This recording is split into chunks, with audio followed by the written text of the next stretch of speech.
സമസ്തയിലെ league വിരുദ്ധരെ പിന്തുണച്ച് കാന്തപുരം വിഭാഗം സമസ്ത അസ്തിത്വം തിരിച്ചറിയുന്നുവെന്നും ലീഗിന് വിധേയപ്പെട്ട് പ്രവർത്തിക്കേണ്ടതില്ലെന്നും SYS general secretary Abdul Hakeem Azhari റിപ്പോർട്ടറിനോട് പറഞ്ഞു. ഖാസിയാകാൻ വേണ്ടത് പാണ്ഡിത്യമാണ്. ഖാസിമാരെ നിയമിക്കുന്നവർ ശ്രദ്ധിക്കണം. CPIM-നോട് കാന്തപുരം സുന്നികൾക്ക് വിധേയത്വമില്ലെന്നും അബ്ദുൽ ഹക്കീം അസ്ഹരി വ്യക്തമാക്കി.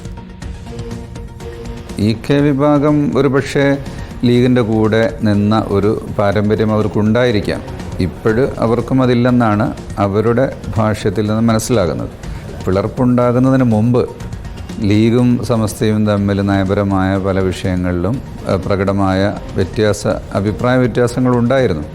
അതിനുശേഷം പിന്നെ സമസ്ത പൂർണ്ണമായും സ്വതന്ത്രമാകുന്നു. ഖാദിയാവണമെങ്കിൽ എന്തൊക്കെയാണ് ക്വാളിഫിക്കേഷൻ? അതിലാരും അഭിപ്രായ വ്യത്യാസമില്ലല്ലോ. വിജ്ഞാനത്തിൻ്റെ കഴിവാണ് ഖാദി വിഷയത്തിൽ പരിഗണിക്കുന്നത്. അല്ല, പാണ്ഡിത്യമാണ് ഖളാഇന് വേണ്ടത് എന്നുള്ള വിഷയത്തിൽ ആരെങ്കിലും അഭിപ്രായ വ്യത്യാസമുണ്ടോ? ഇല്ല. ഖാസിമാരല്ല പരിശോധിക്കേണ്ടത്, ഖാസിയെ നിശ്ചയിക്കുന്നവരാണ്. പരിശോധിക്കുക എന്ന് പറഞ്ഞാൽ അവർക്ക് ബോധ്യപ്പെടണം. ഏതെങ്കിലും ഒരു പാർട്ടിയുമായി ഒരിക്കലും പ്രത്യേകമായി അടുത്തിട്ടില്ല. ഇലക്ഷൻ്റെ സമയത്ത് തീരുമാനിക്കും, അവിടെ വോട്ട് ചെയ്യും. അതേസമയം സുപ്രഭാതം പത്രത്തിലെ LDF-ന്റെ വിവാദ പരസ്യത്തിൽ നടപടിയുമായി സമസ്ത. പരസ്യം പ്രസിദ്ധീകരിച്ച ജീവനക്കാർക്ക് ശാസന നൽകി. വലിയ വീഴ്ചയെന്നും ഉള്ളടക്കം സമസ്തയുടെ നിലപാടിന് വിരുദ്ധമെന്നും വിമർശനം. തെറ്റ് ആവർത്തിച്ചാൽ കർശന നടപടിയുണ്ടാകുമെന്നാണ് മുന്നറിയിപ്പ്. പാലക്കാട് ഉപതെരഞ്ഞെടുപ്പിന്റെ തലേന്നാണ് LDF-ന്റെ പരസ്യം സുപ്രഭാതത്തിൽ പ്രസിദ്ധീകരിച്ചത്. VS രഞ്ജിത്ത് നൽകും കൂടുതൽ വിവരങ്ങൾ. VS രഞ്ജിത്ത്, ലീഗിന് വിധേയപ്പെട്ട് നിൽക്കേണ്ടതില്ല എന്ന നിലപാടെടുക്കുന്നതിനൊപ്പം തന്നെ LDF-ന്റെ പരസ്യം പ്രസിദ്ധീകരിച്ചതിൽ വരുന്ന ഇടപെടലുകൾ എന്തൊക്കെയാണ് ഇപ്പോൾ സംഭവിക്കുന്നത്? സുജിയ, കാന്തപുരം വിഭാഗം ഇപ്പോൾ ഒരു നിലപാട് വ്യക്തമാക്കുകയാണ്. EK വിഭാഗം സമസ്തയിലുള്ള ഭിന്നിപ്പിൽ ഒരു പക്ഷം കൃത്യമായി പിടിക്കുന്നുണ്ട് കാന്തപുരം. അതായത് ലീഗ് വിരുദ്ധ ചേരിയെ പിന്തുണയ്ക്കുന്ന നിലപാടാണ് കാന്തപുരം വിഭാഗം സ്വീകരിക്കുന്നത്. നമുക്കറിയാം, 89-ൽ സമസ്ത പിളരുന്ന ഘട്ടത്തിൽ EK വിഭാഗവും AP വിഭാഗവും ഉണ്ടാവുന്നത് തന്നെ ഈ ലീഗ് വിരോധം മുൻനിർത്തിക്കൊണ്ടാണ്. ഇപ്പോൾ സമസ്തയ്ക്കുള്ളിൽ ഉള്ള ലീഗ് വിരോധികളെ പിന്തുണച്ച് രംഗത്തെത്തുകയാണ് കാന്തപുരം വിഭാഗം.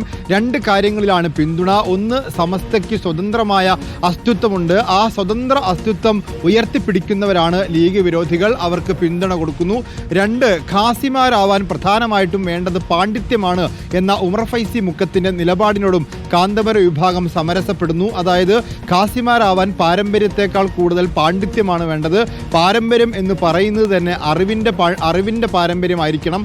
അറിവും പാണ്ഡിത്യവും ഉള്ളവരാണ് ഖാസിമാരാവേണ്ടത് എന്ന ഉമർ ഫൈസി മുക്കത്തിൻ്റെ നിലപാടിനെയും കാന്തപുരം അനുകൂലിക്കുന്നു. അതായത് സമസ്തയ്ക്കുള്ളിലെ ലീഗ് വിരോധികളെ ചേർത്ത് പിടിക്കാനുള്ള, ഒപ്പം നിർത്താനുള്ളൊരു ശ്രമമാണ് കാന്തപുരം വിഭാഗം നടത്തുന്നത്. സമസ്തയ്ക്കുള്ളിൽ ഭിന്നിപ്പിൻ്റെ, പിളർപ്പിൻ്റെ ശബ്ദങ്ങൾ ഉയരുമ്പോൾ അതിൽ കാന്തപുരം വിഭാഗം പക്ഷം പിടിക്കുന്നു എന്നുള്ളത് പുതിയ രാഷ്ട്രീയ നീക്കത്തിൻ്റെ കൂടി ഭാഗമായിട്ട് വേണം കണക്കാക്കാൻ. അതേസമയം തന്നെ ഇപ്പോൾ സുപ്രഭാതത്തിനകത്ത് ഒരു നടപടി വന്നിട്ടുള്ളത് പാലക്കാട് ഉപതെരഞ്ഞെടുപ്പിൻ്റെ സമയത്ത് LDF-ന്റെ പരസ്യം പ്രസിദ്ധീകരിച്ചതിലാണ്. LDF-ന്റെ പരസ്യം പ്രസിദ്ധീകരിക്കുന്നതിൽ തെറ്റില്ല, പക്ഷേ ആ പരസ്യത്തിൻ്റെ ഉള്ളടക്കം അത് സമസ്തയുടെയും സുപ്രഭാതത്തിൻ്റെയും നയത്തിന് വിരുദ്ധമാണ്.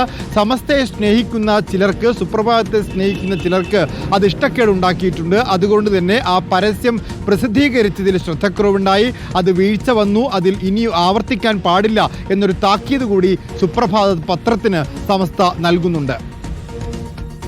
VS രഞ്ജിത്താണ് വിവരങ്ങൾ നൽകിയത്.